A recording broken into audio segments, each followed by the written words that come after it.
Graça que Justifica, o seu canal de mensagens da Palavra de Deus, com o pastor Davi Nascimento e convidados.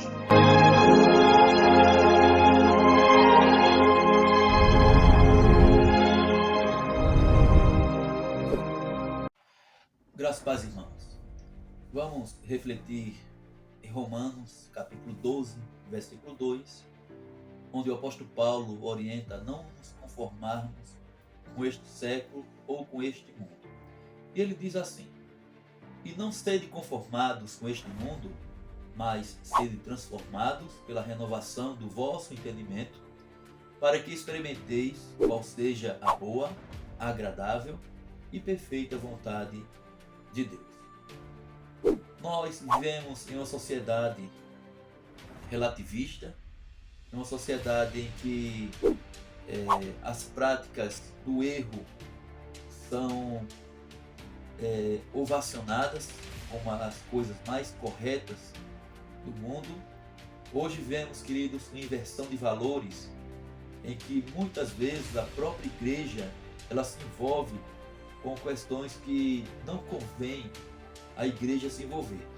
Mas quando observamos o texto que acabamos de ler, podemos ver que no capítulo 11, o apóstolo Paulo ele vai abordar sobre o sacrifício que Cristo fez por nós na cruz do Calvário. Já aqui no capítulo 12, ele fala sobre o sacrifício que nós devemos oferecer a Deus como prova da nossa gratidão para com Ele. Veja que no versículo 1, o apóstolo Paulo diz: eu rogo, irmãos, pela compaixão de Deus, que apresenteis o vosso corpo em sacrifício vivo, santo e agradável a Deus, que é o vosso culto racional. Então veja, irmãos, que enquanto no capítulo 11 Paulo trata de doutrina, aqui no 12 observamos que ele fala a respeito da ética cristã, daquilo que o crente deve ser e como ele deve se comportar. Veja que ele vai passar de questões teológicas para a vida. Ele passa do ensino bíblico ou do ensino doutrinário para aquilo que nós devemos fazer. Ou seja, não apenas aquela ideia de termos a doutrina, de termos em si o estudo bíblico, mas também como devemos colocá-lo em prática no nosso dia a dia. Não apenas a teoria, mas a prática. Segundo F.F. Bruce, ele afirma que a Bíblia nunca ensina uma doutrina para torná-la simplesmente conhecida. Ela é ensinada para que seja transferida para a prática. Então, meus amados, veja que no capítulo 12, como um todo, o apóstolo Paulo vai focar sua atenção nos relacionamentos. Primeiro, com Deus. Segundo, com nós mesmos. Terceiro, com o nosso próximo. E, enfim, com aqueles que de fato se declaram serem nossos inimigos. Então, uma vida transformada, ela também vai ter relacionamentos transformados. Não podemos ter relacionamento vertical, né, de forma correta, se os relacionamentos horizontais eles estão errados. Então, meus amados, observamos através dessa reflexão que Deus ele quer falar aos nossos corações a respeito do nosso comportamento neste mundo tão relativista, neste mundo onde a inversão de valores é algo declaradamente exposto. E o que Deus quer de nós é que abandonemos as práticas do passado e passemos a viver para Ele apenas. Ou seja, quando lemos a palavra de Deus, observamos que o velho homem já morreu. Hoje quem realmente reina é o novo homem em nossos corações. Por isso as práticas antigas, elas devem ser deixadas de lado. E veja que Paulo ele vai observar nesses versos, capítulo 12, que Cristo entrega seu corpo na cruz do Calvário, como forma vicária, ele vai morrer por nós, mas agora nós devemos entregar também nosso corpo como sacrifício vivo, como nosso culto racional.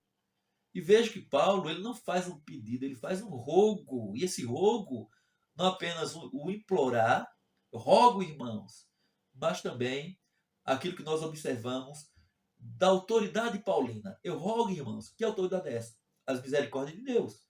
Então veja, ele roga assim, amados, com base no que Deus fez por nós.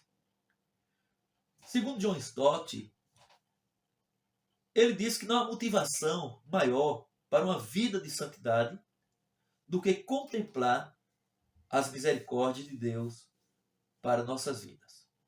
Porém, a razão, meus amados, que Paulo vai fazer esse rogo aos crentes judeus e também gentios, com esse tom de autoridade, é porque Deus já havia mostrado para a igreja uma copiosa misericórdia para com eles. Então veja que devemos, irmãos, apresentar nossos corpos como sacrifício vivo e agradável a Deus. Veja que o termo apresentar aqui no versículo 1 significa apresentar de uma vez por todas. Não apenas no ato da conversão ou não apenas no ato de se estar na igreja em culto ao Senhor, mas isso no dia a dia. Seja no trabalho, seja na faculdade, seja com a vizinhança, seja na escola, seja na feira, em qualquer lugar que andemos, a nossa vida deve apresentar esses adjetivos aqui que Paulo vai dizer quanto ao nosso corpo, que deve ser apresentado a Deus como santo, agradável a Deus.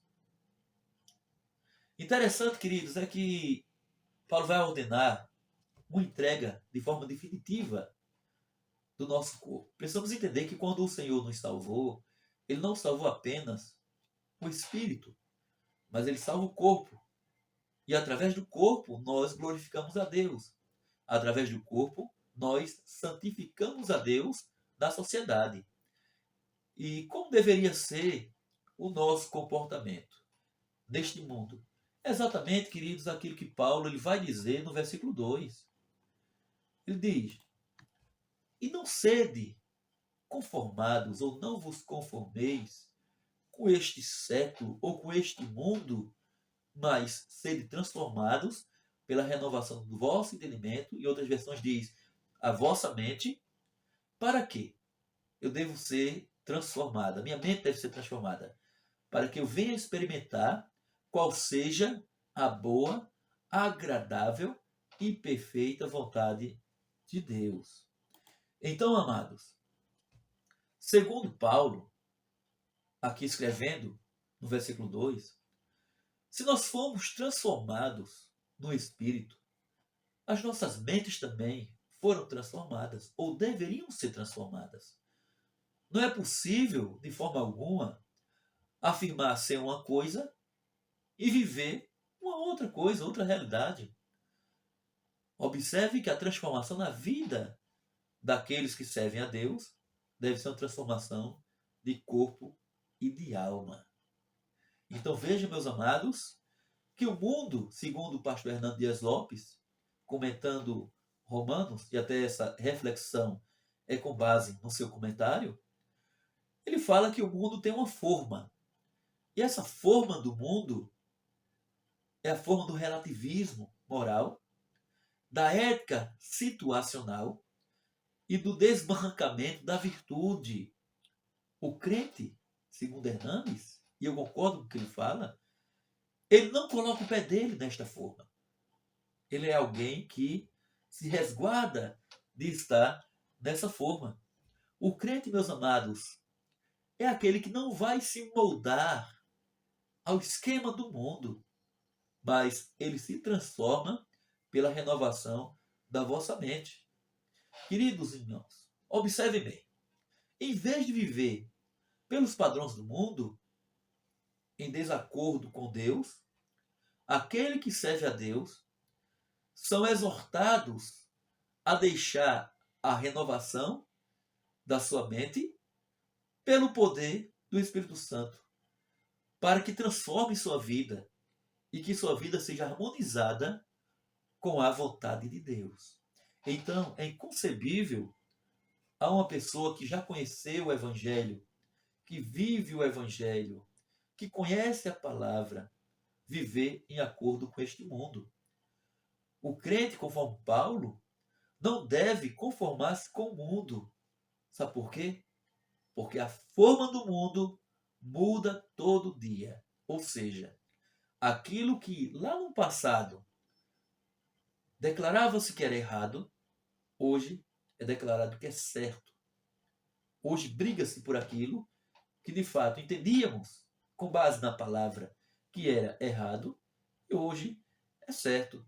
Então, amados, segundo Wisbon, se o mundo controla a nossa maneira de pensar, nós somos conformados com o mundo. Mas, observem, se Deus controla a nossa maneira de pensar, então somos transformados segundo a imagem de Cristo. Então, olhe para o mundo, observe suas práticas, vivemos no mundo, somos cidadãos de um país enquanto estivermos aqui, mas a Bíblia diz que a nossa pátria é no céu. Então, ao olhar e contemplar aquilo que o mundo faz, aquilo que o mundo peleja, que batalha por aquilo que realmente Deus, em sua soberania, em sua santidade, ele entende que aquilo é pecado, então nós, irmãos, devemos nos afastar. Não digo aqui que você que ouve esta reflexão abandone seu emprego para viver como eremita nas montanhas. Eu não digo a você que estuda a universidade que abandone o seu curso para viver como eremita nas montanhas. Não digo a você que saia da sociedade para viver uma vida isolada, mas que você saiba viver neste mundo que está em trevas. Findo aqui, termino essa reflexão lembrando o exemplo de Daniel, um jovem que foi para a Babilônia, muito jovem, e que certo dia foi oferecido que ele comesse dos manjares do rei, comida boa, porém a maioria sacrificada a ídolos. E Daniel propôs em seu coração não comer da comida que vinha do rei. E Deus o honrou. Daniel foi aquele homem que quiseram proibir ele de orar. E ele foi o maior orador, ou seja, um homem de oração em um lugar ímpio. Deus não o tirou da Babilônia. Pelo contrário, Deus o enviou para lá. Para quê, queridos? Para que ele fizesse a diferença em seus dias. Então Deus nos chama também para fazermos a diferença em nossa sociedade. Seja um servo de Deus dedicado e convicto, e que sua vida ela possa ser regada pela santidade do Senhor. Que Deus te abençoe. Amém. Se você ainda não é inscrito em nosso canal Graça que Justifica, que você possa se inscrever hoje mesmo. Aproveite e deixe seu like neste vídeo. Diga que gostei, mas que você possa estar curtindo este vídeo. E você possa também fazer seu comentário. E o seu comentário será muito bem-vindo e será lido por mim e respondido. Que Deus te abençoe.